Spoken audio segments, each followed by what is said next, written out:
Salut les devins, c'est Saiki, on se retrouve aujourd'hui pour ma review du chapitre numéro 65 du manga Dragon Ball Super. Le lien de lecture, je vous l'ai déjà partagé sur mon onglet communauté Facebook et Twitter. Vous l'aurez aussi dans la description de cette vidéo-là, le lien officiel donc de Manga Plus by Shueisha. Pour ceux qui chercheraient le lien par exemple de lecture aussi de Boruto, vous le retrouverez sur le même onglet communauté, Facebook et Twitter, voilà, c'est facile à retrouver. Je tiens également en ce début de vidéo pour vous remercier pour tout le soutien qu'il y a pu avoir ces derniers jours sur ma chaîne YouTube, qui a vraiment explosé. Sur votre activité, votre participation au niveau des commentaires, sur l'augmentation nette et massive des pouces bleus, sur les vues de manière générale, sur les retours plus que positifs, que ça soit en commentaire, sur les réseaux sociaux, etc. Sur les partages aussi, il y a eu beaucoup plus de RT par exemple. Un infini, un immense merci de ma part envers vous, vraiment du fond du cœur. Alors, concernant le chapitre 65 de Dragon Ball Super, il a pour titre Goku, Son Goku le Terrien, et j'aimerais tout d'abord démarrer cet étrange par une mini parenthèse pour vous dire qu'au final le chapitre a quand même une toute autre envergure que ce que les spoilers, les leaks d'informations, les cases à l'intérieur des pages du chapitre qui avaient fuité nous présentaient. Il est évident que les spoilers que l'on avait eus concernant ce chapitre nous laissaient présager un chapitre incroyablement merdique, tandis que dans le chapitre complet, que l'on aime ou pas le chapitre, je m'adresse vraiment à tout le monde parmi vous, il y en a sûrement qui détestent le chapitre, d'autres qui ont adoré, on ne peut que constater qu'il y a eu un peu des deux à l'intérieur du chapitre. Il y a eu de bonnes idées, il y a eu de bonnes choses, il y a eu du bon, mais il y a aussi eu du mauvais. Ce chapitre-là n'est ni une énormissime réussite, ni un énormissime fiasco. Et c'est en cela que du côté de mon avis, je ne vous le cache pas, je suis assez mitigé après lecture et avoir mûrement réfléchi le sujet de ce chapitre. Si on était en fin de trimestre à l'école, j'aurais bien mis sur le bulletin scolaire la mention « se repose sur ses acquis et peut mieux faire ». C'est clairement ce que je pense. À vue d'œil, je vous dirais malgré tout que 60% du chapitre me convient. J'ai apprécié environ 60% du chapitre. De l'autre côté, il reste quand même un gros morceau dans la balance qui certes ne pèse pas plus lourd, mais un bon 40% qui pour moi soit n'arrive pas à me satisfaire, tout simplement, soit ce sont des éléments qui ont été implantés qui me laissent perplexe quant à leur légitimité à ce niveau de déroulement de l'histoire. Et ces fameux 40% d'insatisfaction de ma part concernant ce chapitre 65 se retrouvent surtout dans la première moitié du chapitre, et pas forcément pour les raisons que vous croyez. Je sais, et vous êtes très nombreux par exemple à parler du sujet tant décrié du senzu que Goku donne à Moro, et au final cela ne me choque pas tant que ça, comme vous allez vous en apercevoir très bientôt dans cette vidéo, ni même les références plus qu'évidentes à Cell, à Freezer, à Boo, même à Zamasu. Je passe assez aisément au-dessus de ça, c'est sur d'autres aspects que je bloque durant ma lecture de ce chapitre, et je vais vous partager tout cela dès maintenant. Dès le départ, dès les premières pages, on pourra tout de même admettre qu'une belle ambiance est posée, et vous remarquerez que tout au long du chapitre, un ton post-apo évolutif est posé.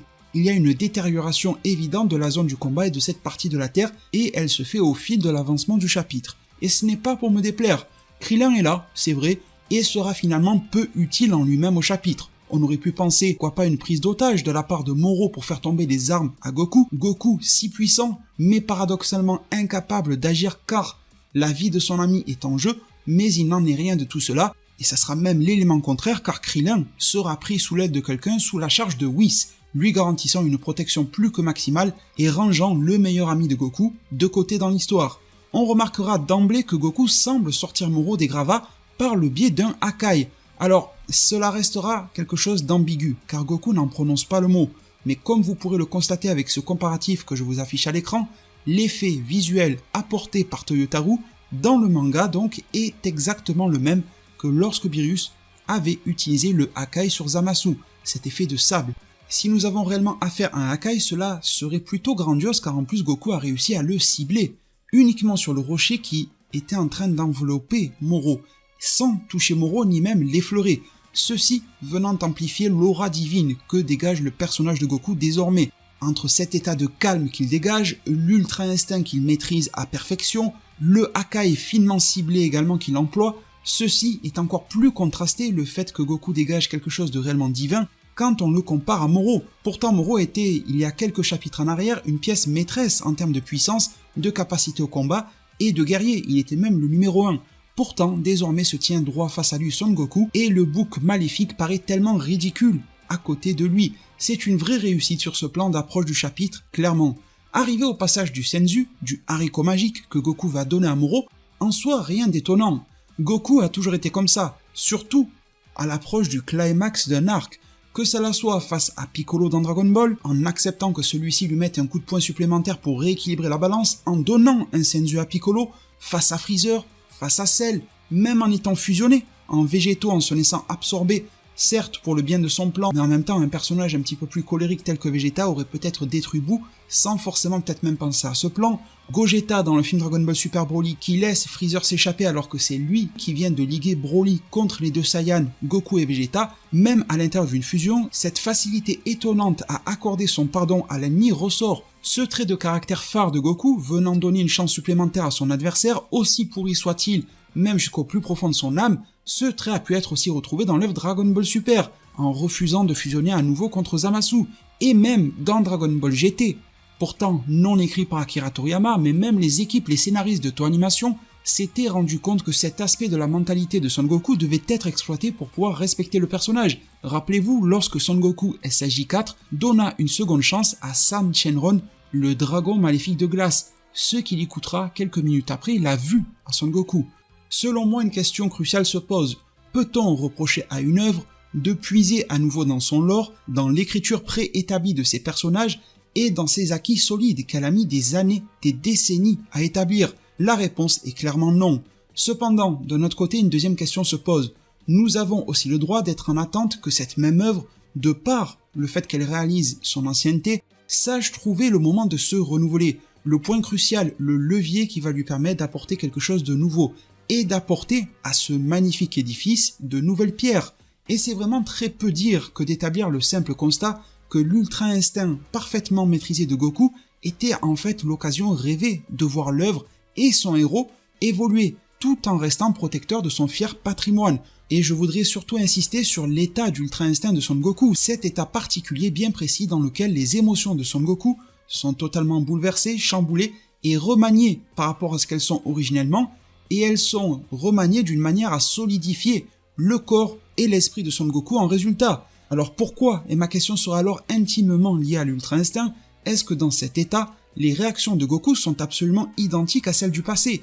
Ne devrait-il pas au contraire avoir un niveau de prise de recul et d'analyse supplémentaire, un peu comme celui de Beerus, bien qu'il ne soit pas exempt de tout défaut, mais surtout de Merus et de Whis? C'est à ce niveau-là qu'il est réellement dommageable pour l'œuvre à mon sens de ne pas y trouver les valeurs ajoutées de l'ultra instinct au rendez-vous.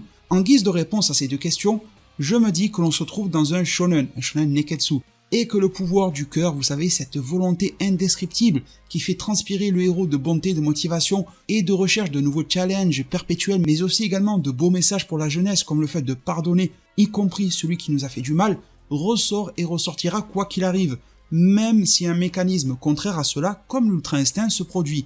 Mais bon, une fois ce dernier introduit, je me dis tout de même qu'il aurait mieux valu le pousser à son paroxysme, à minima, sur la durée de son arc d'exploitation, à savoir le prisonnier de la patrouille galactique. Il n'en reste pas moins, très cher devin, que j'apprécie certains aspects, comme le fait que cette mise en scène n'est pas simplement bête et méchante, ce n'est pas un oubli, elle est très consciente de la part des auteurs que sont Toyotarou et Akira Toriyama, surtout lorsque dans le scénario sont utilisés les personnages de Jaco et Krillin.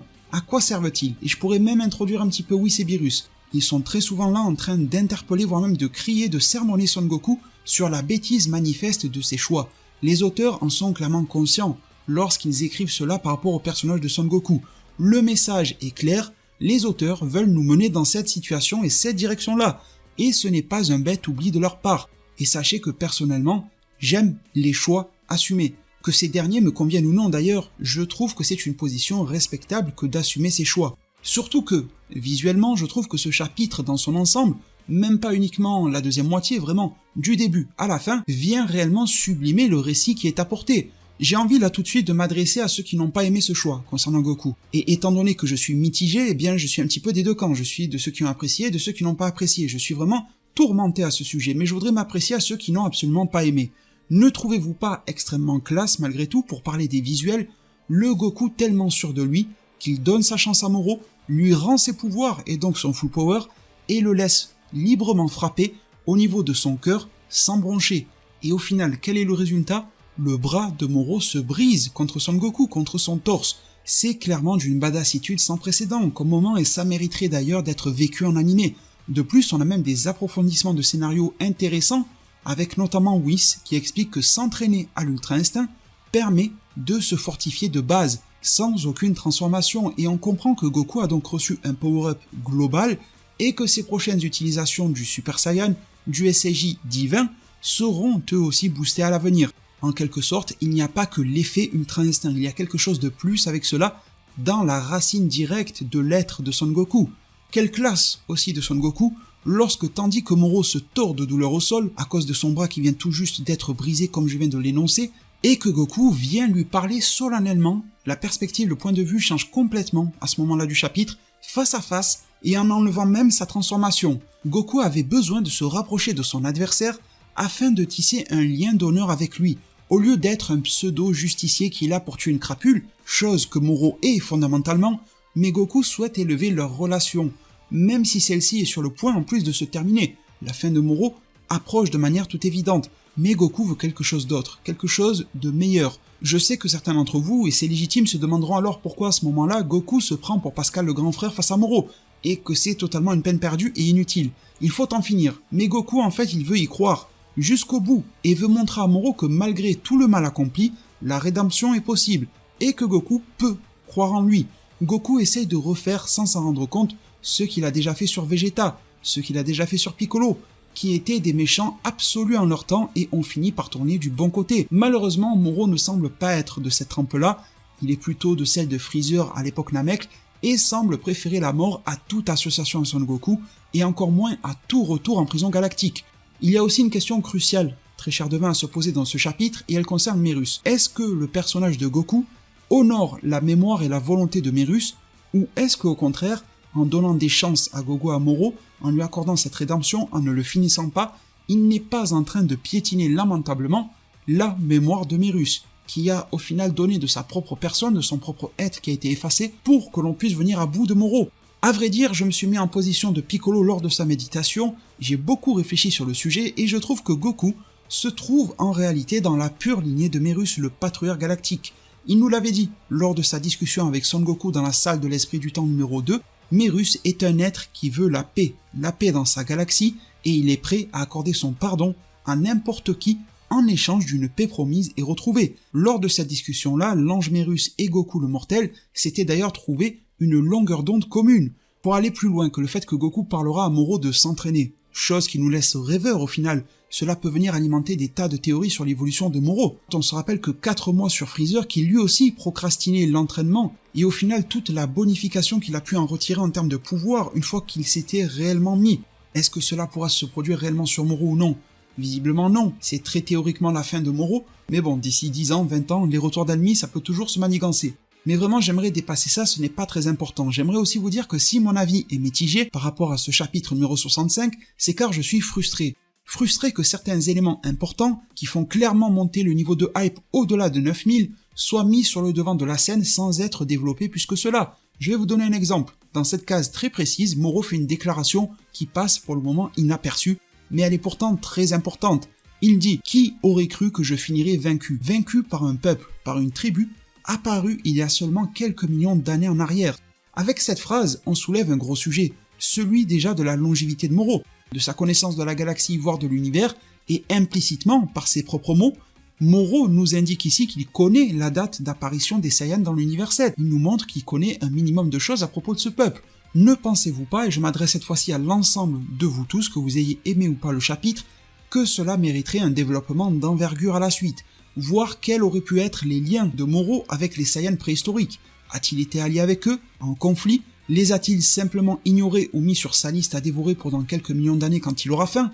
Tout cela, j'aimerais de tout cœur que l'histoire le développe par une réaction de Goku qui aurait pu questionner Moro, ou par un monologue explicatif de Whis, mais il n'en est malheureusement rien. Si je suis aussi mitigé, c'est car les idées de fond développées par ce chapitre 65 sont plutôt bonnes. Mais surtout en première moitié de chapitre, elles manquent de finesse de réflexion et de mise en scène. Permettez-moi une nouvelle fois d'illustrer mon propos. Faire apparaître le bras coupé de Moro contenant la précieuse copie de Merus, flottant sur un bout de rocher sur la lave, juste derrière Goku, comme si c'était une pêche au canard à la fête foraine, ne me satisfait pas. J'aurais préféré, par exemple, une mise en scène extrêmement basique, que tel Thor dans les Marvel Avengers, appelant son marteau en tendant la main, sans même savoir où se trouve son marteau, c'est plutôt le marteau qui doit se débrouiller pour arriver vers Thor, plutôt que Thor devant trouver le marteau, sans même avoir besoin de le localiser visuellement, il aurait été certainement plus cool, et cela aurait fait de Moro un bien plus fin stratège, que celui-ci puisse appeler son bras sans savoir où celui-ci se trouve, mais simplement car il se souvient avoir copié Merus à l'intérieur. Il fait donc un rappel en espérant que celui-ci vienne à lui, et clairement il y aurait eu un effet de stratégie. Or, dans la situation présentée, c'est le bras qui s'est présenté visuellement à Moro, et Moro n'a pas eu besoin de réfléchir. Il a eu la solution apportée dans son écrin, flottant sur un doux coulis de lave. Et en cela, ce n'est pas la même chose. Cette mise en scène choisie par le chapitre 65 rallonge les événements, car Goku en plus repose une nouvelle fois la même question à Moro, même le dialogue en lui-même n'évolue pas, et rend le personnage de Moro, comme je viens de le dire, un petit peu plus simplé et primitif, alors que depuis le début de l'arc, il a prouvé qu'il était probablement le plus intelligent des ennemis rencontrés dans Dragon Ball à ce jour, au point même de pouvoir gagner facilement le mind game face à Goku et Vegeta sur Namek.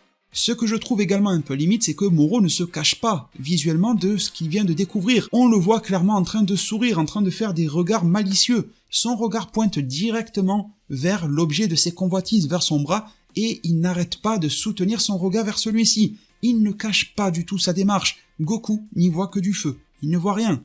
C'est écrit sur son visage, c'est écrit sur ses expressions corporelles, mais rien n'y fait. La cerise sur le gâteau est lorsque Moro ramène son bras coupé vers lui, et je ne comprends pas cette mise en scène. Et c'est montré dans le chapitre. Goku voit le bras passer devant lui, il tourne la tête, et il n'a pas le temps de le récupérer. Désolé, mais je n'arrive pas à y croire. Pourtant, on vient de nous démontrer qu'avec l'Ultra Instinct, Goku pouvait se déplacer à une vitesse telle qu'elle ressemblait presque à une téléportation, presque comme si c'était instantané. Comme par exemple lorsqu'il vient de prendre les Senzu à Krillin, ni Moro ni Krillin n'ont rien compris, ou dans le chapitre 64, lorsque Moro, dans un dernier barreau d'honneur, voulait absorber l'énergie de la Terre, Goku est immédiatement, instantanément rentré sur Moro par le biais d'un coup de pied, avant que la moindre parcelle d'énergie de la Terre ne soit consommée. Je ne peux donc pas croire que Goku a été pris de court par un bras flottant à une vitesse qui reste relativement raisonnable. C'est à partir de ce point du chapitre, mes très chers devins, que j'ai beaucoup moins de doléances à vous présenter et que soudainement la lecture est devenue bien plus fluide et très largement agréable, au point même que par rapport aux événements qui suivent dans le chapitre et que l'on va décortiquer ensemble, je me suis dit qu'un animé était réellement nécessaire pour adapter ce qui suit et que l'on en avait besoin en tant que fan de Dragon Ball, car cela le mérite. Alors bien que je ne comprenne pas pourquoi Moro se transforme en copiant Merus, je vous en avais parlé dans la vidéo de spoiler mais je vais le refaire ici, car vous n'êtes pas tous à suivre les spoilers, c'est compréhensible. Et bien pour réexpliquer cela de manière un petit peu plus courte, je vous rappellerai tout simplement que lorsque récemment, quand Moro Sevensley, la 7-3, a copié les pouvoirs de Vegeta, on s'en rappelle tous, il a fait un Big Bang Attack qu'il a envoyé sur Vegeta et tout ça, Moro ne s'est pas transformé physiquement en Vegeta ni en Saiyan. Alors malheureusement, on n'a aucune explication à cela par rapport à Merus, peut-être qu'elle viendra dans le chapitre 66, je l'espère, mais pour le moment, je me dis, et je me satisfais de cette explication que je bricole, en me disant que Merus est un ange qui déborde tellement de pouvoir, que ces derniers doivent carrément transformer Moro, et même lui accorder un power-up, alors que normalement les copies de Moro n'accordent pas de power-up. Lorsque Moro a copié Vegeta, il pouvait refaire un Big Bang, mais il n'avait ni l'apparence de Vegeta, ni la puissance en plus de Vegeta, uniquement le savoir-faire de ses techniques. Je me fais une raison de cette manière en disant que le cas de Merus est particulier, ça sera peut-être énoncé par Toyotaru et Toriyama lors du prochain chapitre. D'ailleurs, en parlant de Moro, le nouveau design de Moro n'est pas pour me déplaire du tout, bien au contraire, je l'apprécie vraiment. Il contraste avec le précédent, qui était très sombre, maléfique, et au final on se retrouve avec un être maléfique presque démoniaque qui arbore une apparence et des pouvoirs angéliques, et donc plutôt à l'opposé de ce qu'il est par nature. Je trouve ça intéressant, visuellement et scénaristiquement, et de plus, si vous aviez vu ma vidéo sur les fameux 6 arcs, les 6 idées d'arcs que j'aimerais voir exploiter dans le futur de Dragon Ball Super, la vidéo date d'il y a 4, 5 ou 6 jours, elle est très récente, je vous mettrai un petit lien en description. Une de mes volontés que j'avais exprimées lors de cette vidéo est déjà exaucée, et elle vient même rendre le discours de Merus caduc, alors que Merus vient de le prononcer. Vous savez, ce fameux discours juste avant d'être effacé lorsque Merus disait à Goku que désormais personne ne pourrait l'inquiéter grâce à sa puissance de base mixée à l'Ultra Instinct, je pense que vous vous rappelez très bien de cela, et pourtant on se retrouve 2 mois après avec un ennemi maléfique obtenant l'Ultra Instinct, chose que j'énonçais clairement dans ma vidéo sur les 6 arcs, on l'a dès maintenant, il n'y a même pas eu besoin d'attendre un nouvel arc. à la différence près que cet ennemi Moro l'obtient par des moyens détournés, et d'ailleurs je pense, si vous voulez mon avis, que la prochaine étape dans 1 ou 2 arcs sera sûrement un ennemi qui apprendra et maîtrisera l'Ultra Instinct par lui-même sans avoir à le copier. Enfin bon, recentrons-nous. Moro vient d'obtenir les pouvoirs de Myrus, l'ange apprenti, et en particulier l'Ultra Instinct. D'ailleurs, je soulèverai le fait que Moro n'exploite que ce penchant-là des pouvoirs de Myrus et des anges. Est-ce que ça signifie que les anges n'ont rien d'autre à proposer que l'Ultra Instinct, ou que c'est tellement parfait chez eux qu'ils n'ont besoin de rien d'autre, ou était-ce juste là pour servir le propos du chapitre? Vous me ferez vos propositions en zone commentaire, je l'espère du moins. À partir de là, il y a une grosse scission dans le chapitre, et c'est un grand spectacle qui s'offre à nos yeux, je trouve. Une nouvelle fois, je me permets de redire qu'une animation digne des meilleurs moments du premier animé DBS ou du film DBS Broly aurait réellement pu apporter un énorme plus à ces joyeux moments de castagne instinctive que nous offre Toyotarou. Cependant, je remarque déjà une première chose. Ce n'est pas que le corps de Moro qui n'était pas prêt. Vous savez, on a vu vers la fin du chapitre, on va en parler après. Le corps de Moro va commencer à devenir difforme car il ne supporte pas l'Ultra Instinct. Je constate quelque chose qui n'a pas été dit, mais qui a été implicité visuellement par le chapitre, c'est que l'esprit de Moro n'était pas prêt. Vous pouvez le voir, une fois qu'il a acquis l'Ultra Instinct, il n'agit absolument pas de la même manière que Goku. Il est toujours en train de ricaner, de céder à ses émotions, d'ailleurs de plus en plus, jusqu'à même s'énerver et tout ça, et c'est totalement contraire à l'Ultra Instinct. Je suis assez persuadé que si son corps avait pu résister, eh bien ça aurait été l'esprit qui aurait terminé dans le déclin. D'ailleurs ça aurait pu être cool de jouer sur cet aspect-là au lieu du corps, avec un Moro qui tout d'un coup se mettrait à céder à la folie, car l'Ultra Instinct lui faisait perdre tout contrôle de son esprit. Enfin bon, Goku lui garde son calme, et c'est vraiment quelque chose que j'apprécie, et on notera que Goku peut désormais repasser un Ultra Instinct maîtrisé à volonté. Forme de base, Ultra Instinct maîtrisé, ça se fait très facilement. C'est quelque chose d'acquis désormais pour la suite de l'histoire, et je trouve ça très plaisant. C'est vrai qu'entre Dragon Ball Super et Dragon Ball Heroes, on a mis plusieurs années à s'affranchir de cette maîtrise, et je pense que l'œuvre mérite réellement de souffler sur ce point, nous aussi d'ailleurs qui regardons l'œuvre. Par la même occasion, personnellement, je valide vraiment ce nouveau positionnement qui est arboré par Dragon Ball. Whis fait toujours partie de mes personnages préférés apportés par Dragon Ball Super, il reste toujours tout en classe, sachant apprécier parfaitement le moment à partir duquel une barrière de protection est nécessaire, barrière qui d'ailleurs, vous l'aurez remarqué, ne bronchera pas d'un poil face aux chocs colossaux issus de la confrontation Goku Ultra Instinct face à Moro Myrus / Ultra Instinct. Ces chocs sont tels que Goku imposera à Moro de se battre dans le ciel, et cela nous laissera apprécier des moments des plus épiques, comme la course à moitié improvisée autour de la Terre, et les voir faire des tours aussi facilement de la Terre est vraiment jouissif, bien que il est vrai que Gotenks ou Pan soient déjà capables de cela, et de faire le tour rapidement de la Terre, la mise en scène qui a été apportée sur Moro et Goku permet de comprendre que cette traversée de la Terre est quasi instantanée, et que plusieurs tours en sont réalisés à la minute. Il y a ce côté-là que j'apprécie où l'on prend beaucoup de recul par rapport à la planète Terre, on dézoome énormément, et normalement quand on dézoome sur quelque chose, on est censé mieux voir ce qui s'y passe dans l'ensemble, mais au final, même en dézoomant, cela va beaucoup trop vite. C'est un moment que j'ai doublement kiffé, et ce pourquoi, vous l'aurez en mille, par l'utilisation de la magie de Moro. Elle se fait rare dans cet arc de Dragon Ball Super, mais elle a pu intervenir ici. Il a utilisé son pseudo-clonage afin de tromper Goku, tout ça dans une scène folle d'Ultra Instinct aussi bien du côté de Moro que de Goku, et il a pu s'en servir pour intercepter Son Goku. À ce stade du chapitre, Moro et Goku, et c'est-à-dire Moro qui le dira, sont plutôt à égalité en termes de compétences de capacité. Sauf que Moro a un atout de taille en plus, et c'est la magie. Mais Goku, lui, il est plus intelligent qu'il n'y paraît. Mine de rien, Goku avait bel et bien un plan qui l'a mené à bien, celui de faire en sorte que Moro s'énerve, et que ce dernier malmène son corps, ayant pour but et objectif de créer un dépassement des limites, le même que celui que son ancien subordonné Sagambo a vécu. C'est la même chose qui se reproduit, mais en pire. Comme quoi, d'ailleurs, Toyotarou sait aussi manier les clés d'un foreshadowing décent. C'est quelque chose qui nous a été montré il y a très longtemps avec Sagambo. On aurait pu se dire que finalement, ça aurait pu être le même cas de figure qui se reproduit sur Moro, mais finalement, je ne crois pas avoir vu beaucoup de personnes prédire le fait que Moro finirait difforme comme Sagambo, avec ce même risque d'implosion. Pourtant, on avait déjà abordé des sujets similaires comme le fait de surcharger Moro par le biais de Genki-Dama. C'est aussi alors un plutôt bon point en termes de narration de la part de Toyotarou et d'Akira Toriyama. J'aime beaucoup les remarques de Whis insistant sur le fait que le pouvoir d'un ange ne peut pas être contenu dans un corps non entraîné, et cela en dit extrêmement long sur le niveau de Son Goku. Je me dis d'ailleurs que peut-être Jiren est un des meilleurs prétendants actuels chez les mortels pour l'Ultra Instinct. Il a un niveau d'entraînement de son corps qui, à mon sens, est plutôt suffisant, et vu que celui-ci s'adonne déjà à pas mal de méditation au préalable, il pourrait pourquoi pas, grâce à un coup de pouce de Margarita, atteindre lui aussi son Ultra Instinct. On verra bien vers où l'avenir nous mènera. En tout cas, Moro est sur le déclin total, et son apparence physique en est la traduction. Goku continuera de conseiller Moro pour lui éviter le pire, mais celui-ci ne voudra rien comprendre au point de vouloir se trouver un nouveau corps, un corps capable de supporter le contre-coup. On aurait pu penser à une possession de Beerus ou de Whis, leurs corps doivent sûrement tenir tout cela. Mais outre le fait qu'il soit complexe d'y parvenir vu le niveau respectif de ces deux divinités, Moro s'est tout simplement et purement rabattu sur la Terre elle-même. La Terre est donc menacée et devient la menace en elle-même. J'aime beaucoup aussi ce paradoxe en termes de scénario, c'est un joli mécanisme qui est utilisé ici, et ça rebondit sur le fait que depuis tant de décennies dans l'œuvre, eh bien les héros ne cessent de protéger la Terre et au final, malgré elle, malgré son bon vouloir, c'est la Terre qui se retourne contre eux aujourd'hui. J'aime beaucoup cette symbolique.